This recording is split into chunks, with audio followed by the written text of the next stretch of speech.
When people say words don't hurt, they're lying. Some words stay in your bones for years, buried so deep you don't even realize they're shaping every decision you make. That's how it was for me. I grew up listening to the same sentence on repeat: "You're worthless." Sometimes it was whispered. Sometimes shouted. Sometimes slipped into conversations like a small joke that wasn't really a joke. And sometimes it was said by the people I trusted most, my own parents. But the funny thing about being underestimated is that it can either destroy you or turn you into something nobody ever saw coming. For me, it did both. I was the kid who couldn't do anything right. If I got a B, it should have been an A. If I tried a new idea, it was stupid. If I dreamed too big, I was delusional. And the day I told my parents I wanted to build my own business instead of taking the safe path they wanted, the disappointment on their faces hit harder than any insult ever could. They told me real success wasn't for people like me. They said I should stop wasting time, stop pretending, and accept my place. But deep down, even when their words stung, something else started to grow: a fire. Still, fire alone doesn't fix anything. I struggled. A lot. The early days felt like walking in the dark with no map, no support, and no one cheering me on. I worked long hours, juggling small jobs just to afford the tools I needed. I studied late into the night, soaking up every piece of information I could find, trying to understand the world of entrepreneurship. I failed repeatedly, and every failure echoed their old words. But every time I heard them in my head, I pushed harder. I didn't want revenge. I didn't want to prove anything to them. I just wanted to prove to myself that I wasn't who they said I was. Success didn't come in a big dramatic wave. It came in small steps, tiny victories that slowly started connecting. The first sale. The first client who trusted me. The first month I made more money than any job I'd ever worked. I didn't shout it to the world. I didn't go back to my parents and rub it in their faces. I simply kept going because, for once in my life, I felt free. Free from their expectations. Free from their judgments. Free from the version of me they tried to force into a box. And then things really took off. I built a product that people didn't just want, they needed. The business grew fast. My income exploded. One day I looked at my bank account and realized I had crossed the line I used to think only special people could ever reach. I had become a self-made millionaire. Me, the same kid they once called useless. The same kid who was told to stop dreaming. I should have felt proud, and I did, but there was also this strange silence in my chest. It was quiet. Too quiet. I didn't brag. I didn't announce it online. I didn't even tell my closest friends. I just kept building, kept learning, kept growing. But the world has a way of noticing success even when you try to hide it. My business got featured in an article. My name showed up on a list of young entrepreneurs making waves. Suddenly people from my past, old classmates, old coworkers, started reaching out. Their messages were polite, overly friendly, stuffed with compliments that felt weird after years of indifference. But I ignored most of them. I wasn't angry. I just didn't need them anymore. Then something unexpected happened. My phone started lighting up with calls from a number I hadn't saved but recognized instantly: my parents. At first it was once, then twice, then 5 times in the same afternoon. They left voicemails. They sent texts filled with phrases like, "We need to talk," and "Call us back, it's important." Not a single, "How are you?" or "Congratulations." Not even a simple, "We're proud of you." Just sudden urgency from people who once told me I wouldn't become anything. I ignored them at first. Maybe that was petty, but I couldn't help it. I wasn't ready. I didn't know what they wanted. And a part of me was scared the old cycle would repeat, that no matter how much I achieved, they'd still find a way to make me feel small. But the calls kept coming. Morning, afternoon, late at night. They even contacted one of my cousins asking if she could convince me to answer. That's when I realized this wasn't random. They weren't just reaching out to chat. They wanted something. The more I thought about it, the more questions flooded my mind. Why now? What changed? Did they suddenly regret everything they'd said? Did they hear about my success through someone else? Or did something happen? A crisis? A problem they couldn't solve without me? I didn't know. And honestly, I wasn't sure I was ready to find out. In moments like this, people imagine dramatic scenes, parents crying, long speeches, big emotional reunions. But life isn't a movie. Reality is messy, complicated, filled with emotions you can't predict. Part of me wanted answers. Part of me wanted distance. Part of me wanted closure. And part of me wondered if opening that door would bring back all the pain I spent years escaping. Still, one message finally made me pause. It wasn't long. It wasn't dramatic. It didn't even mention my success. It simply said, "Please, "We really need to talk to you." Something about those words felt different. It didn't sound controlling. It didn't sound angry. There was something quiet in the tone, almost desperate. And that's what left me stuck. Because even after everything, even after the insults and the doubts and the years of feeling unwanted, they were still my parents. The people who raised me. The people whose voices shaped me for better or worse. And now they were reaching out with a kind of urgency I hadn't heard before. I sat there holding my phone, staring at their messages, feeling that old tension rise in my chest. Should I answer? Should I ignore them? Should I prepare for another round of criticism? Or was I finally strong enough to face whatever waited on the other side of the call? I didn't know yet. But the moment I decided to reach for the phone, something happened that changed everything. And that's where the real story begins. I didn't pick up the call right away. My hand hovered over the screen, my thumb shaking just a little, like even touching their names might bring back memories I'd spent years trying to bury. For a second, it felt like I was 13 again, standing in the kitchen with my father's voice in the back of my ear telling me I'd never be good enough. But then I blinked and the present came rushing back. My office, my life, the quiet hum of success I built on my own terms. I had changed. I had grown. And maybe, just maybe, this time things would be different. But instead of calling them back, I let the phone go dark. Something inside me kept saying, not yet. I needed to understand what was really going on before I opened that door. Everything felt too sudden. Too urgent. Too out of character. They had never reached out like this before, not even on birthdays or holidays. So why now? I set the phone on my desk and leaned back, letting the silence press in. My office looked peaceful, almost too peaceful. Framed photos of milestones, small souvenirs from trips I once dreamed of taking, the soft glow of the city outside my window. It was everything I built without them. Everything they once said I couldn't have. And yet, the moment their messages came, all the old emotions cracked through the walls I'd built. To understand the weight of this moment, you'd have to understand where everything started. Growing up, my parents weren't cruel in the loud, obvious way people imagine. It wasn't yelling every day or constant fights. It was quieter, sharper, the kind of thing that slips under your skin. Disappointment disguised as advice. Harsh comments framed as just being honest. Comparison used like a weapon. Look at your cousin. Look at your friend. Why can't you be like them? It was the kind of environment where even success didn't feel like success because the bar kept moving. I wasn't the golden child. I wasn't the one who made them proud in front of relatives or neighbors.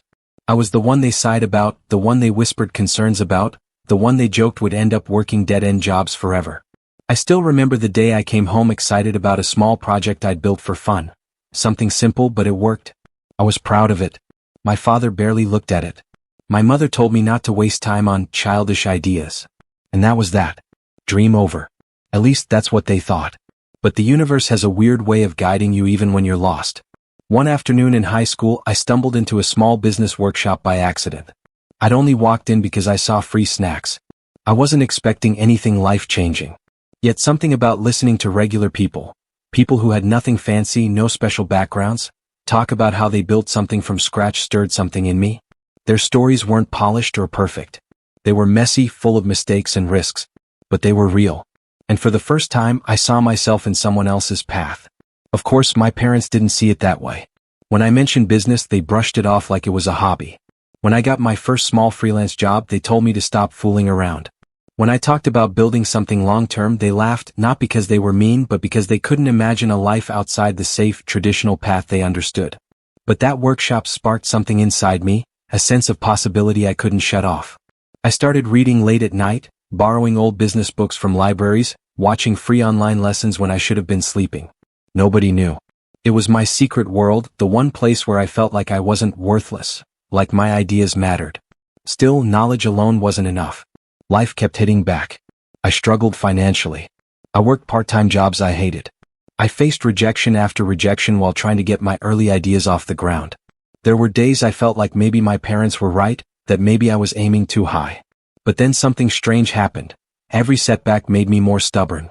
Maybe it was the years of being underestimated. Maybe it was the fear of staying stuck.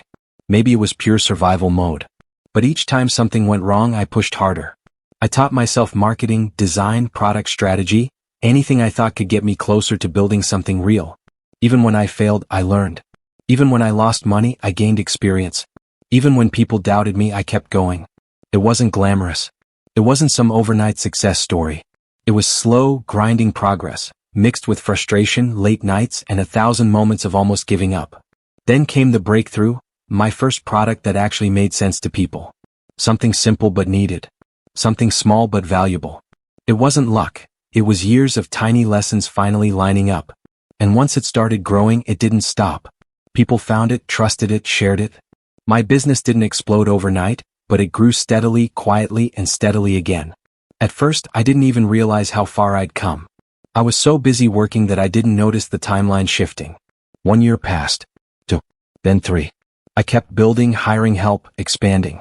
Eventually I looked up and realized I wasn't the same person anymore. The kid who used to feel invisible had become someone people wanted advice from, someone employees depended on, someone customers trusted. Becoming a self-made millionaire wasn't the moment that changed my life.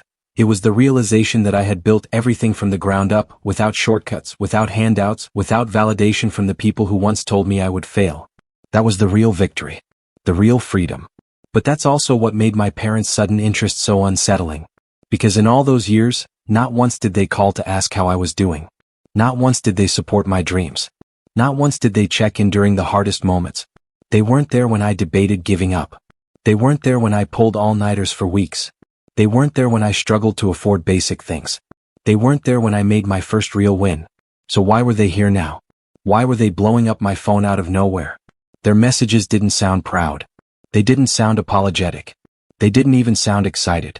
They sounded worried, desperate. And that scared me more than their past criticism ever did. I paced around the room trying to piece the puzzle together. Had something happened? Did they get into trouble? Were they sick? Was someone in danger? The possibilities kept spiraling, each more confusing than the last. My chest tightened with questions I couldn't answer. Finally, I picked up my phone again. My thumb hovered over the call button for the second time. I felt torn between fear, anger, curiosity, and responsibility. No matter how complicated our history was, they were still my family. And something inside me whispered that this situation wasn't going away. I took a breath. Deep, steady. Then I tapped the screen. But before the call connected, before I even heard a single ring, another message popped up. A message that changed everything. And it left me standing there frozen, realizing that whatever I thought this was, it was much bigger. The message appeared so suddenly it felt like the whole room shifted. My phone lit up with a short notification, just a few words, but enough to stop my breath mid-air. It wasn't from my parents this time. It was from someone I hadn't talked to in years. Someone who almost never reached out unless something serious was happening. It simply read, "Call them. It's important." That was it. No explanation. No details. No softness in the tone. And that made it even worse. This was the kind of person who avoided drama at all costs, the type who never got involved in family disputes. So if they were stepping in now, something was definitely wrong. I let the message sit there on the screen while the uneasy feeling in my chest tightened. My mind kept digging through old memories trying to make sense of it. Nothing matched. My parents weren't the type to suddenly panic. Their pride alone would have stopped them from reaching out this many times. Growing up, even when things were bad, they held themselves together like everything was fine. Appearances mattered more than honesty. And now they were blowing up my phone like their life depended on it? Something about that didn't add up. I set the phone down and tried to focus on breathing. But every inhale felt sharp, like something was pressing against my ribs. I glanced around my office again, searching for something grounding. My books stacked neatly on shelves, the framed copy of my first sale receipt, the quiet glow of the city beyond the window. Normally these things made me feel safe, like I'd built a world far away from my past. But right then they felt distant, almost fragile, as if one unexpected message could break the illusion of peace I'd created. To calm myself, I walked over to the window. The city lights blurred into soft shapes, cars moving like tiny sparks along the roads. People out there were going about their lives, working late, laughing with friends, heading home to families who maybe never doubted them. And here I was, frozen in place, trying to make sense of a past that refused to stay behind me. While I stood there watching the street below, memories started flooding in. Not the loud ones, but the quiet ones, the moments that shaped who I was long before I knew I'd become a millionaire, or that my life would lead me somewhere different than what my parents imagined. I was always the quiet kid. Not because I didn't have anything to say, but because I learned early that speaking up didn't change much. School wasn't terrible, but it wasn't great either. I was never the favorite, never the top student, never the one teachers raved about. I lived in the background while others stood in the spotlight. But I remember one teacher, Mr. Harris. He wasn't someone who gave long speeches or handed out endless compliments. He was simple, direct, and didn't smile much. But one day during a group project he pulled me aside and said something I didn't understand at the time. "You're not loud, but you're sharp. Pay attention to that. Quiet thinkers build things." It was the first time anyone saw something in me that wasn't a flaw. I didn't know then how important that one sentence would become. It planted a seed I didn't realize was growing. But the thing about seeds is that sometimes they grow in places you weren't allowed to water. At home, dreams were treated like distractions. Creativity was treated like a flaw. Taking a different path was a sign of rebellion. My parents weren't bad people, they were scared people. They grew up with nothing and believed survival depended on sticking to the safest, most predictable routines. To them, the world was dangerous, uncertain. Anything outside the traditional route felt like failure waiting to happen. They didn't mean to hurt me. But sometimes love shows up in the wrong way. Sometimes protection feels like a cage. And sometimes fear is disguised as advice. Still, even with all that, I didn't hate them. I resented the way they underestimated me, yes.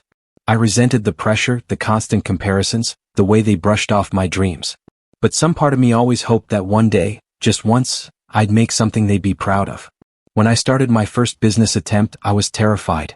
I didn't know what I was doing. I didn't have money, connections, or guidance. I made mistakes that cost more than I could afford, both financially and emotionally. But with each mistake, I learned a pattern, a way of thinking. I learned how customers behaved, how markets changed, how I could solve problems without needing permission or approval from anyone. Those early struggles shaped me, but they also created distance. I stopped sharing things with my parents because I knew how the conversation would end. They'd tell me it was a waste of time. They'd ask why I couldn't just get a real job. They'd remind me I was chasing something unrealistic. So I stopped telling them anything. Years passed. Slowly the business grew. I made decisions they wouldn't have understood. I invested in things they would have called reckless. I took risks no one in my family had ever taken. And every small win felt like proof that maybe I wasn't the failure they thought I was. Becoming a millionaire wasn't a loud moment. It didn't come with confetti or cheering. It happened quietly in a way that didn't feel real. I stared at the numbers on my screen for nearly a full minute before it sank in. And the strangest feeling washed over me. It wasn't excitement. It was relief.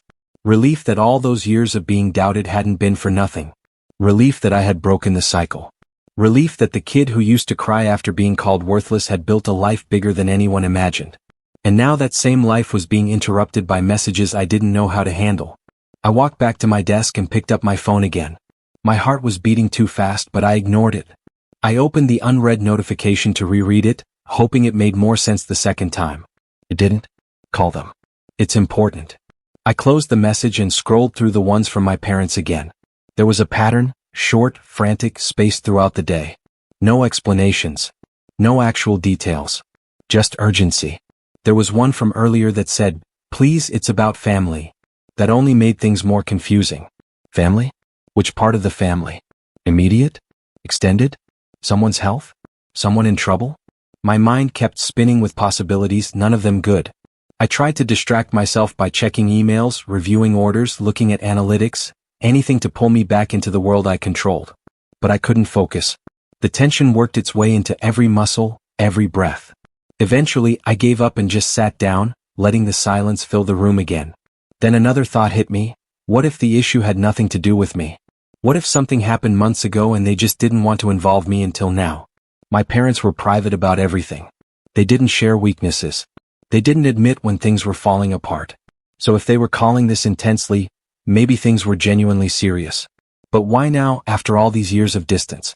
What were they not saying? What was I missing? The questions kept circling, building a pressure I couldn't ignore anymore. And even though a part of me wanted to stay away from the chaos, another part of me felt responsible, like no matter what happened in the past, I still needed to know what was going on. The questions kept circling, building a pressure I couldn't ignore anymore. And even though a part of me wanted to stay away from the chaos, another part of me felt responsible, like no matter what happened in the past, I still needed to know what was going on. I picked up the phone one more time, bracing myself. But before I could call them, another message arrived. This one wasn't from my parents. And the moment I read it, the room felt colder, the air heavier, and the mystery that had been tugging at me suddenly took a darker turn.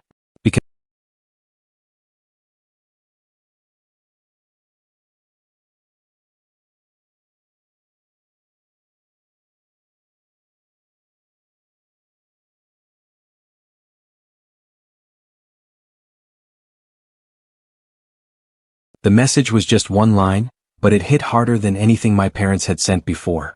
My screen lit up with words that made my stomach twist and my pulse jump in my throat. It said, "Be careful. You don't know everything." That was it. No name. No explanation. No context. Just a warning dropped into my life like a match landing beside dry leaves. For a long moment I stared at it, trying to understand who could have sent it. It wasn't a number I recognized. No mutual contacts. Nothing to trace. It felt deliberate, like someone wanted me to know just enough to panic but not enough to understand why. I read it again. And again. Every time it felt heavier. My mind started racing.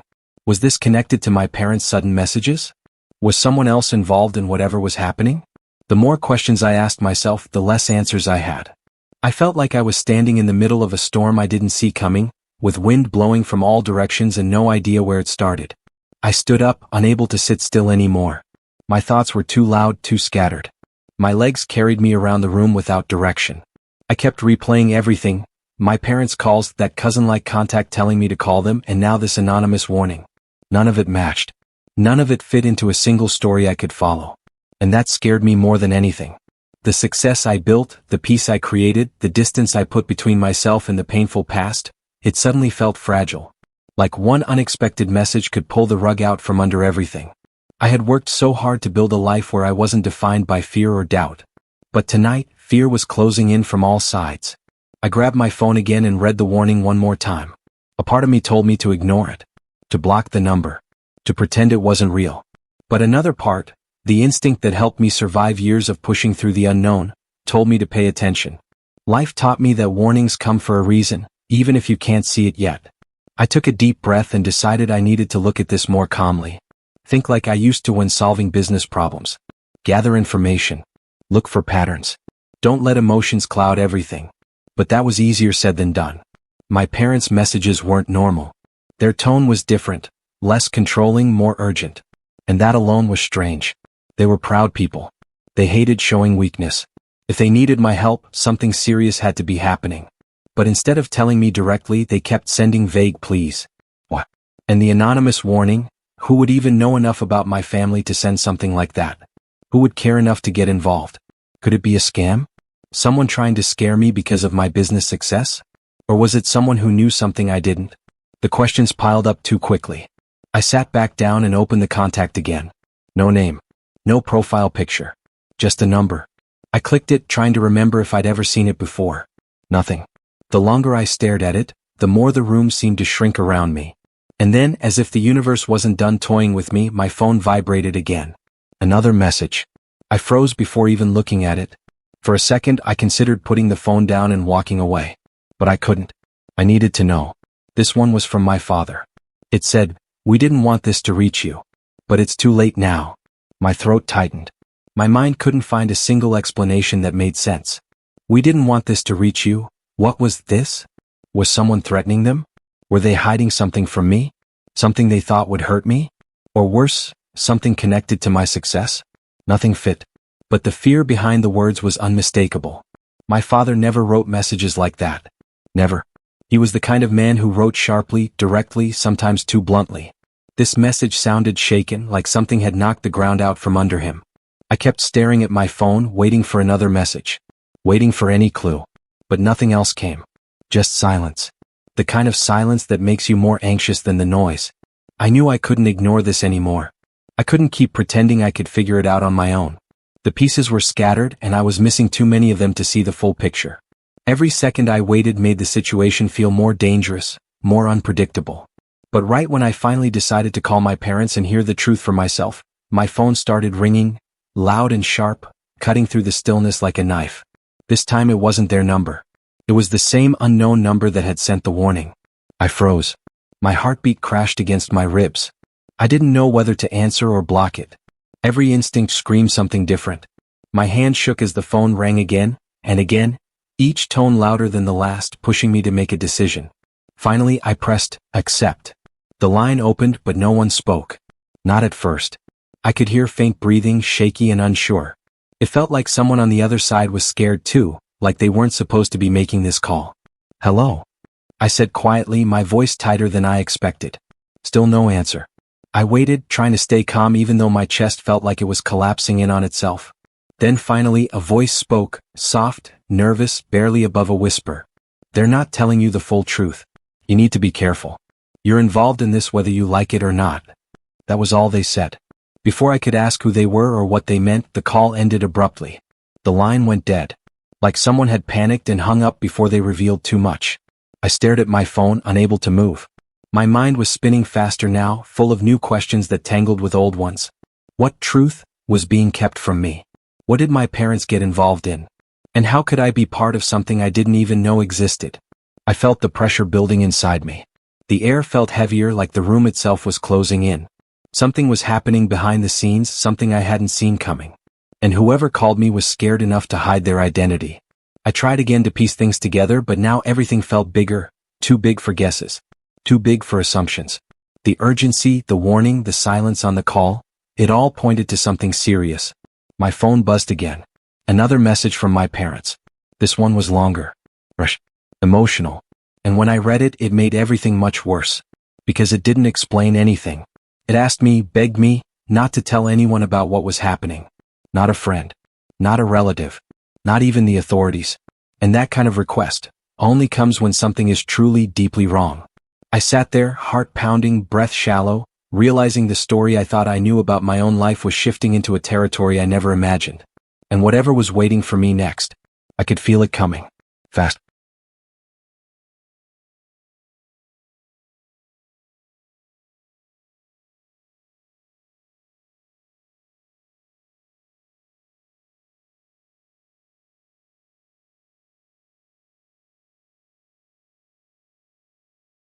The air in the room felt different the moment the phone buzzed again.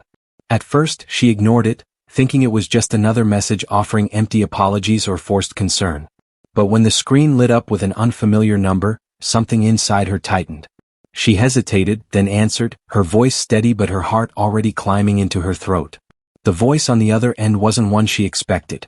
Calm, direct, and strangely familiar. They spoke her name as if they had practiced saying it.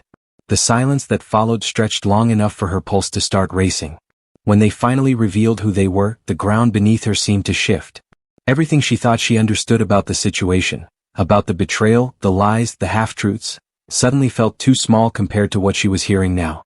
It turned out the person she had trusted least was the one who had tried to protect her the most. And the person she trusted most had been hiding far more than a single mistake. This new voice on the phone wasn't calling out of kindness. They were calling because the truth was about to surface, whether she was ready or not. She felt a chill ripple through her as the caller explained how everything connected. The strange shifts in behavior. The sudden distance.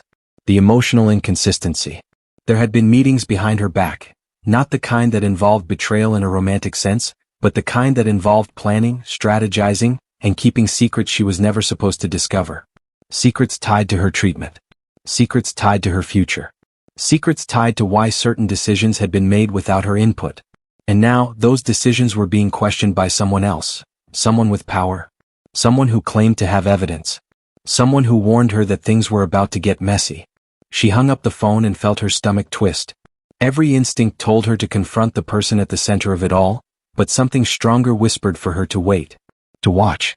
To let the truth reveal itself instead of forcing it. She stepped away from the window, hearing her own heartbeat echo in her ears, wondering how much of her life had been shaped by choices she never knew were being made. Just when she thought it couldn't get more complicated, another message came through, this time from a contact she recognized. The tone was urgent, the words rushed. They needed to see her immediately. They had found something. And it wasn't small. She arrived to find them pacing, holding a folder thick with documents. They explained everything in fragments. Papers, signatures, hidden communications, decisions carried out under her name without her knowledge. What she saw inside that folder pulled her deeper into a storm she didn't even know she was standing in. The worst part wasn't the betrayal. It wasn't even the lies. It was realizing that someone she believed had wronged her might have been manipulated themselves. Someone was working behind the scenes, someone with a lot to gain if she failed. Someone who had been quietly adjusting the pieces of her life like parts of a puzzle only they could see. And now she finally understood. The first betrayal was only the surface of something far bigger. Something calculated. Something ongoing. She stepped back, breath shaky, the weight of it all pressing on her chest. The stakes weren't just personal anymore. They were bigger, more dangerous. And if she didn't move carefully, she could lose far more than trust. She could lose control of her entire story. As she walked out into the night, everything felt sharper. The wind, the lights, the silence. She didn't know who to trust. She didn't know how long this had been happening. But she knew one thing for sure. Someone was counting on her to stay confused, scared, and quiet. And she wasn't planning to give them what they wanted. She didn't sleep that night. Her mind kept replaying every detail, every warning, every hidden message, every strange shift in behavior that suddenly made sense. By morning, she knew she couldn't wait any longer. The truth wasn't going to come to her. She had to walk straight into it. She drove to the clinic with her heart pounding so hard she could feel it in her fingers. The building looked the same as always, quiet, polished, harmless, but now it felt different. Like it was holding more than just patients and files. Like it was holding secrets. Her secrets. When she stepped inside, she expected resistance, maybe excuses, maybe someone trying to stall her. But instead, she found him, the one she thought betrayed her, waiting for her in the hallway. His shoulders were tense, his eyes tired. He looked like someone who had been carrying a truth too heavy for too long. He didn't lie. He didn't deflect. He didn't pretend. He simply told her everything. He admitted the decisions he made without her input, but also revealed he did them because someone behind the scenes had threatened to cut off her treatment if he didn't cooperate. He thought he was protecting her even though it hurt her. He thought he was buying time until he could expose what was happening. And then he handed her his phone, open to a message chain she had never seen. There was the real twist. Someone she trusted even more deeply than him had been controlling the situation the entire time. Someone who had access to her medical files. Someone who could authorize changes. Someone who had been acting helpful, supportive, and protective, while quietly pulling every string from the background. Her breath caught when she saw the name. It wasn't who she expected. It wasn't who anyone would expect. The person pretending to defend her had been the one placing pressure, manipulating choices, and using her vulnerability as leverage. She felt the shock hit her chest, sharp and cold. It was the kind of truth that didn't just hurt, it changed everything. Before she could react, the clinic director walked in with security and a stack of papers. Someone had finally come forward with proof of what had been happening. There were emails, financial trails, forged approvals, and recordings. The entire scheme unraveled right there in the hallway, piece by piece, under the bright lights that left no room for shadows. It turned out the director had been investigating quietly for weeks. And now, with all the evidence laid out, the person who controlled everything was removed from their position immediately. The lies collapsed, the manipulation was exposed, and the truth finally stood clear in the open. But the twist hadn't finished yet. As they escorted the mastermind out, they passed her with a look she couldn't forget. A look that wasn't angry or embarrassed but strangely calm. Almost confident. And as they were led away, they said just one thing under their breath, low enough for only her to hear. You still don't know the whole story. The words sent a shiver down her spine. Even with everything revealed, even with justice beginning to fall into place, there was something deeper underneath. Something they hinted at but didn't explain. Something that suggested another layer she hadn't uncovered yet. But for now, she felt the weight lift off her shoulders. The main truth was out. The danger was stopping. Her choices were finally back in her hands. She stepped outside into the warm air, letting herself breathe for the first time in what felt like months. The conflict was resolved, the lies shattered, and she finally understood who had been holding her back. Yet that final whisper stayed with her. A reminder that even when you reach the truth, some stories don't fully end. Some endings are just beginnings in disguise. She stood outside the clinic for a long time, letting the sunlight warm her face as everything finally settled in her chest. The chaos, the fear, the manipulation. It all felt distant now, like a storm that had passed and left quiet behind. But the words she heard during the arrest wouldn't leave her mind. Even though the main truth had been exposed, a part of her still wondered what the mastermind meant. Still, she knew she couldn't let that one final whisper ruin her peace. For the first time in a long time, she had control over her own life again. Over the next few days, the investigation moved fast. People who had been silent for months finally stepped forward. Former employees, patients, even a few quiet staff members shared what they knew. Each testimony filled in a missing piece. They revealed how the system had been twisted, how decisions had been made behind closed doors, and how her medical journey had been shaped by someone else's agenda. It was painful to hear, but it also helped her understand how everything fit together. Questions she had asked herself for months suddenly made sense. The clinic director reached out to her personally, apologizing for what she went through. He admitted that the problems had gone unnoticed for too long and promised changes to make sure no one else would experience the same thing. He offered her access to her full medical records, compensation for the damage caused, and a fresh team that would work only in her best interest. She accepted, not because she needed the compensation but because she needed closure.